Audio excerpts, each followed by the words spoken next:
종교개혁 시대의 복잡한 양상, 급진 종교개혁을 공부하러 오신 여러분을 환영합니다.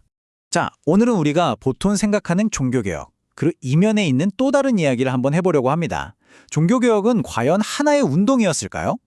이 질문으로 시작해서요, 당시에는 아주 위험하게 여겨졌던 세 가지 흐름, 그러니까 제세례파, 신령주의자, 그리고 합리주의자에 대해 차례대로 알아볼 겁니다.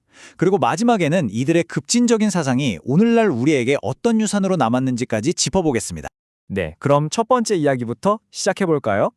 종교개혁은 하나였을까요? 아니면 여러 개였을까요?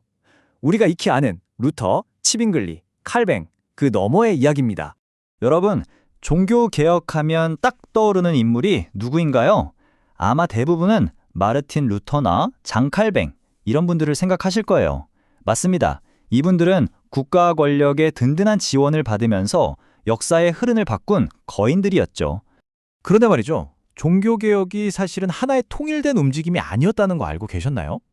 역사학자들은 오히려 여러 개의 종교개혁들이 서로 경쟁하며 동시에 일어났다고 설명합니다. 우리가 잘 아는 주류 종교개혁은 왕이나 시의회 같은 통치자들의 지지를 받았다고 해서 관료적 종교개혁이라고도 부르는데요. 바로 그 그늘 아래 훨씬 더 근본적이고 위험하게 여겨졌던 또 다른 흐름이 있었습니다. 이것이 바로 급진 종교개혁입니다. 이 급진 종교개혁 안에도 크게 세 가지 흐름이 있었어요. 첫 번째는 완전히 새로운 교회를 꿈꿨던 제세례파. 두 번째는 내면의 목소리를 더 중요하게 여겼던 신령주의자. 그리고 마지막 세 번째는 모든 것을 이성의 잣대로 판단했던 합리주의자입니다. 자, 이제 이들을 하나씩 자세히 들여다보겠습니다. 자, 그럼 첫 번째 그룹인 제세례파부터 한번 만나보죠. 이들의 아주 급진적인 생각은 스위스 취리히에서 시작됐습니다. 당시 취리히의 개혁을 이끌던 울리히 튜빙글리와의 갈등 속에서 싹든 거죠. 이 둘의 생각은 정말 하늘과 땅 차이였습니다. 한쪽에는 츠병글리가 있었죠. 그는 시 정부와 교회가 힘을 합쳐서 도시 전체를 하나의 기독교 공동체로 만들고 싶어 했어요. 그러니까 모든 시민이 곧 교인인 그런 중세적인 모델을 생각한 겁니다. 하지만 콘라드 그레벨 같은 급진파들은 전혀 다른 그림을 그렸습니다. 이들은 국가 권력과는 완전히 분리되고 오직 스스로의 의지로 신앙을 고백한 진짜 신자들만 모이는 그런 순수한 신자들의 교회를 만들고 싶었죠. 결국 이 갈등은 점점 더 깊어졌습니다. 1523년에 급진파들은 개혁 속도가 너무 느리다면서 튜빙글리와 공개적으로 부딪혔고요.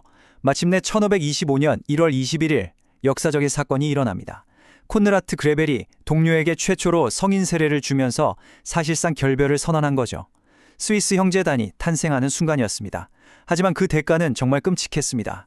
불과 2년 뒤에 펠릭스 만츠는 개신교 국가에 의해 처형당한 최초의 제세례파 순교자가 되고 말았습니다.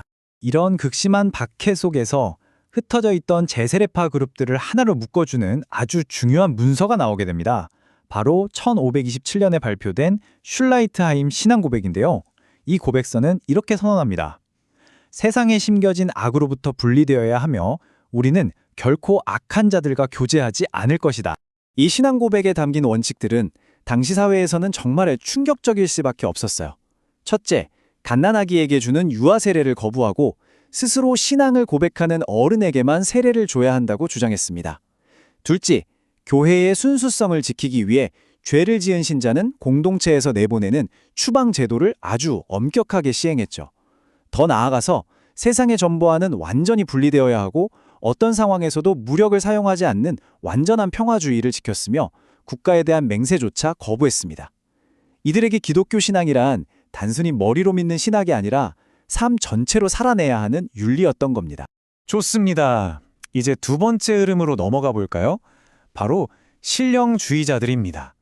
이들은 제세례파보다도 훨씬 더 개인적인 신앙의 길을 걸었던 사람들이에요. 어떤 외부의 권위보다도 자기 자신의 경험을 중요하게 여겼죠. 이 사람들의 가장 중요한 생각은 뭐였냐면 바로 내면의 말씀이라는 거였어요. 이게 무슨 뜻이냐면 성령이 성경책이라는 매개 없이도 각 개인의 마음에 직접 말씀하신다고 믿는 거죠. 그래서 이들에게는 내면에서 들려오는 목소리가 기록된 성경 말씀보다도 더 높은 최고의 권위였습니다.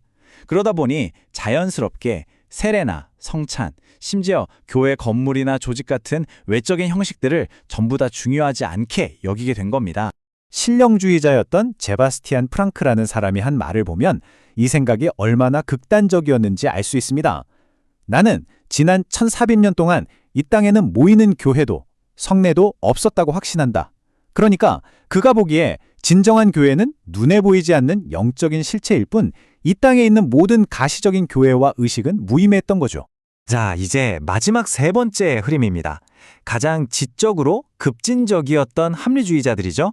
이 사람들은 말 그대로 기독교의 모든 가르침을 인간 이성의 시험대 위에 올려놓고 처음부터 끝까지 다시 생각하려고 했습니다.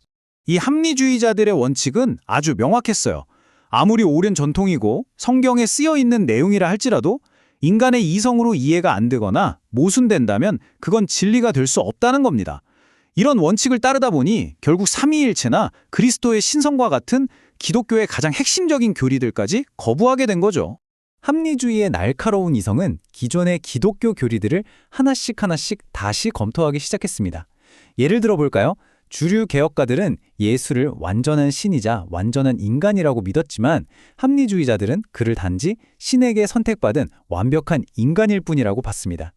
예수의 죽음 역시 신의 정의를 만족시키는 속죄가 아니라 우리가 따라야 할 도덕적인 모범 정도로 해석했죠. 그리고 가장 결정적으로 신앙의 최종 권위는 성경이 아니라 인간의 이성에게 있다고 주장했습니다. 이런 사상들이 나중에 현대 유니테리언주의의 중요한 뿌리가 됩니다. 자, 그럼 이제 이 모든 이야기의 결론으로 가보겠습니다. 이 급진 개혁가들은 당대에 엄청난 박해를 받았지만 그들의 생각은 세상을 바꾸는 아주 강력하고 오래 지속되는 유산을 남겼습니다. 지금으로부터 500년도 더 지난 그때 이들의 생각은 정말 위험천만한 이단 사상으로 취급받았죠. 하지만 세월이 흐르면서 그 영향력은 실로 엄청나게 커졌습니다. 그런데 한번 생각해 보세요. 오늘날 우리가 너무나 당연하게 여기는 가치들, 예를 들어 교회와 국가의 분리, 양심의 자유, 종교적 관용, 그리고 자발적인 선택에 의한 신앙 공동체 참여나 비폭력 평화주의 같은 것들 말이죠. 당시에는 목숨을 걸어야 했던 이 급진파들의 신념이 지금은 수많은 현대 민주주의 사회의 핵심 가치가 되어 있다는 사실, 정말 놀라운 역사의 아이러니 아닌가요? 오늘 이야기를 마무리하면서 여러분께 이 질문을 한번 던져보고 싶습니다.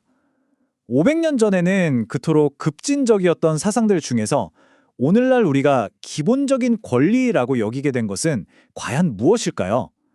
역사가 어떻게 한때의 이단을 우리 모두의 보편적인 진리로 바꿔 놓았는지 한 번쯤 깊이 생각해보게 되는 지점입니다.